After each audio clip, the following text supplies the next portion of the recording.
చచ్చాడు తీసుకొని రావాలి, మమ్మల్ని తీసుకొని రావాలి, మాకు సమాధానం చెప్పాలి. ఆడు గాని నా పిల్లని కింద నూకేసి ఆడొస్తాడా? దండ తిన్నోడా? బలవంతంగా వాళ్ళ ప్రశాంత్ మొన్న ఎవరైతే ప్రశాంత్ తల్లిని వాళ్ళ తండ్రిని బయట గుంజేసి బయట పడేసి వాళ్ళ కుటుంబస్తులు అందరూ బలవంతంగా పోలీసు వాళ్ళు గుంజుకొని వచ్చి ఇంత పోస్ట్ మార్టంలో పెట్టిండ్రు. ఇది ఎంతవరకు సబబు, ఇది ఎంతవరకు న్యాయం అని చెప్తున్నా. మొన్నే చెప్పిన ఈ మరణం ప్రశాంత్ మరణము రేవంత్ రెడ్డి గారు పూర్తి మీ బాధ్యత వహించాలని చెప్పిన, ప్రభుత్వం వహించాలని చెప్పిన. ఇది ప్రభుత్వం హత్య అని చెప్పి కూడా నేను చెప్పిన. మీరు ఒక అన్నము విషపూరితమై చెప్పేసి ఈ రోజు ఆయన సరైన వైద్యం సమయానికి అందించకపోవడం వల్ల ఈ రోజు ఆయన బ్రెయిన్ వాయడం జరిగింది. ఈ రోజు బలవంతంగా పోలీస్ జీప్ పెట్టేసి అక్కడ బాధాప్తా ఇప్పుడు బలవంతంగా గుంజుకొని వచ్చి మీకు ఎవరిచ్చిందని హక్కు? మీకు ఎవరిచ్చిండ్రు? శవాన్ని బలవంతంగా గుంజుకోవడానికి ఎవరు హక్కు ఇచ్చిండ్రు? తల్లిదండ్రులు వాళ్ళ కడుపు గోస ఇది చేయకుండా ఎవరు మీకు అంత హక్కు ఇచ్చిండ్రు? మీకు హక్కు ఎవరిచ్చిండ్రు? ఎక్కడికి వెళ్ళొచ్చింది మీకు హక్కు? మొన్న ఎస్సీ కమిషన్ కూడా ఆల్రెడీ నోటీసులు పంపింది. యాదాద్రి కమిషనర్ కు, రాచకొండ కమిషనర్ కు, కలెక్టర్ కు ఇద్దరికి ఇచ్చినాక కూడా ఈ విధంగా మీరు ప్రభుత్వము నిర్వక్తంగా ఈ రోజు అప్రజాస్వామ్యంగా వ్యవహరించడం ఎంతవరకు కరెక్ట్? ఈ రోజు గత ప్రభుత్వం ఇట్లా చేసిందనే ఇంత బండ పెట్టారు.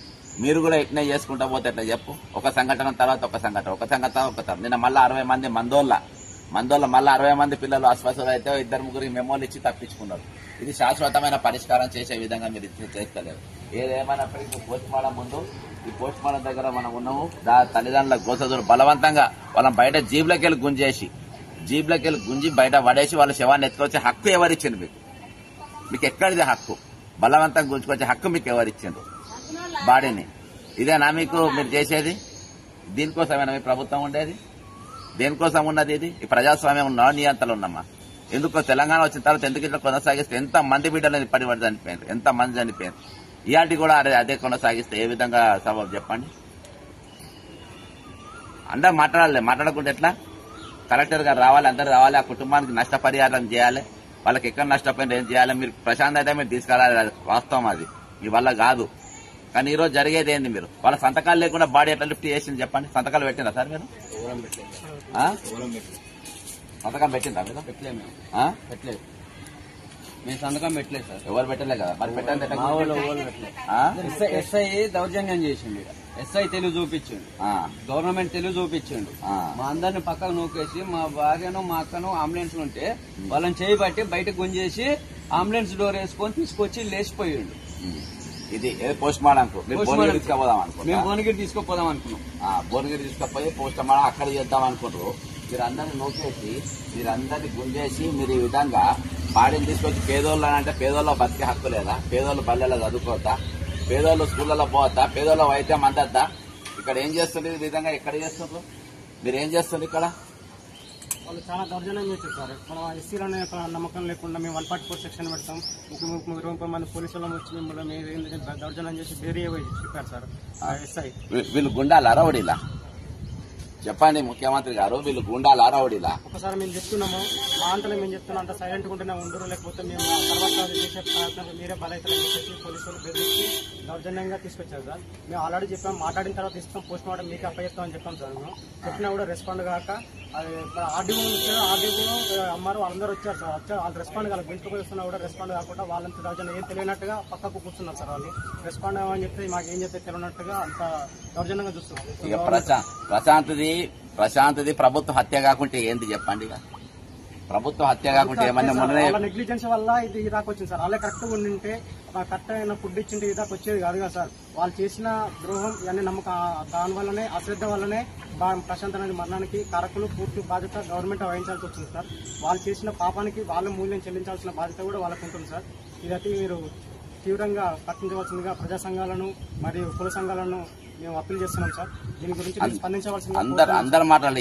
ఇయాటి వాళ్ళకి ఇక్కడికి ఒక బీఆర్ఎస్ నాయకుడు రాలే, ఆపోజిట్ వాళ్ళు రాలే, బీజేపీ వాళ్ళు రాలే, కాంగ్రెస్ పార్టీ వాళ్ళు రాలే, ఏ పార్టీ వాళ్ళు రాలే, ఇప్పటిదాకా ఎవరు స్పందించలే. ఇంతగానో అన్నిట్లలో మీకు వస్తున్నా గానీ వార్తాపత్రికలు ఇంత పెద్దగా రాస్తలేరు. మొదటి పేజీలో రావాల్సిన పరిస్థితి ఈ రోజు అయినా గానీ అప్రజాస్వామ్యంగా వ్యవహరిస్తా ఉన్నారు. మేము ఒకటే చెప్తున్నాం ప్రభుత్వానికి, వీళ్ళ కుటుంబానికి నష్టపరిహారం ఇవ్వాలి. ఇందులో మీరు ఎక్కడెక్కడ లొసుకుంటే అవన్నీ ఇప్పుడు పోలీసులు గుంజుకపోయారు. హోంమంత్రి ఎవరు? మీ దగ్గరనే పెట్టుకున్నారు. సోషల్ వెల్ఫేర్ హాస్టల్ ఎవరి దగ్గర ఉన్నాయి? మీ దగ్గరనే ఉన్నాయి. ఎడ్యుకేషన్ ఎవరి దగ్గర ఉంది? మీ దగ్గరనే ఉంది. ఇంత ఘోరంగా మీరు వ్యవహరిస్తా ఉంటే ఎట్లా చెప్పండి? మీరు 100 రోజులు కాలే 100 రోజులలో దాదాపు ఇప్పటికీ మూడో క్యాండిడేట్ ను మీరు కడుపులో పెట్టుకోవడం అర్థమైందా? ఇది ప్రభుత్వ హత్యగా మీరు పరిగణించాలి. కుటుంబానికి ఏదైతే నష్టపరిహారం జరిగించాలి. అధికారులు ఎవరెవరైతే ఇందులో ఇన్వాల్వ్ అయి ఉన్నారో వాళ్ళందరూ కూడా వెంటనే సస్పెండ్ చేయాలి. పోలీసులు దౌర్జన్యంగా గుంజుకొని వచ్చిన పోలీసుల పైన కూడా యాక్షన్ తీసుకోవాలని కోరుకుంటా ఉన్నా. కన్న తల్లిని మార్గ మధ్యంలో 4 కిలోమీటర్ల దూరంలో వదిలేసి వెళ్ళిపోయారు సార్. ఏ రకంగా సార్ పోలీసు వ్యవస్థ అనేది గుంజేసి తీసుకుపోవడం అంటే కన్న తల్లి శ్లోకం వాళ్ళకి కనబడతలేదు సార్. వాళ్ళ బిడ్డలకు అనుకోలేదు సార్. కలెక్టర్ కూడా దీని వల్ల స్పందించడం లేదు సార్. మన ఎస్సీ కమిషన్ మేడం గారు ఏం చేస్తున్నారు సార్? స్కూల్ విద్యాశాఖ మంత్రి ఇప్పుడు అనవసరంగా ఆమె కూడా ఒక తల్లి కదా సార్. రెస్పాండ్ కాకుండా కన్న తల్లి నిన్న అడి మధ్యలో తీసేసి రోడ్డు మీద తోసేసిపోవడం ఎంతవరకు సంబంధించి దీని గురించి స్పందించవలసిందిగా మేము కోరుతున్నాం సార్. దీని గురించి కఠిన చర్యలు తీసుకోవాల్సిందిగా కోరుతున్నాం సార్. ఖచ్చితంగా ఇక పోస్ట్ మార్టం ముందు పోస్ట్ మార్టం అయినా కూడా బలవంతంగా తీసుకుపోతారేమో అనుమానం వచ్చి వాళ్ళకి కావాలి. 144 సెక్షన్ ఏమని తీవ్రవాద అయినా ఏంది రేవంత్ రెడ్డి గారు? ఈయన తీవ్రవాద నక్సలైట ఏంది? బలవంతంగా గుంజుకపోవడం ఏంది? డెడ్ బాడీ తల్లిని గుంజేసి తల్లకెళ్ళి బండ్లకెళ్ళి నూకి బయట పడేసి గుంజుకపోనికి ఎవరిచ్చిన హక్కు? మీ ఇష్టం వచ్చిన పెద్ద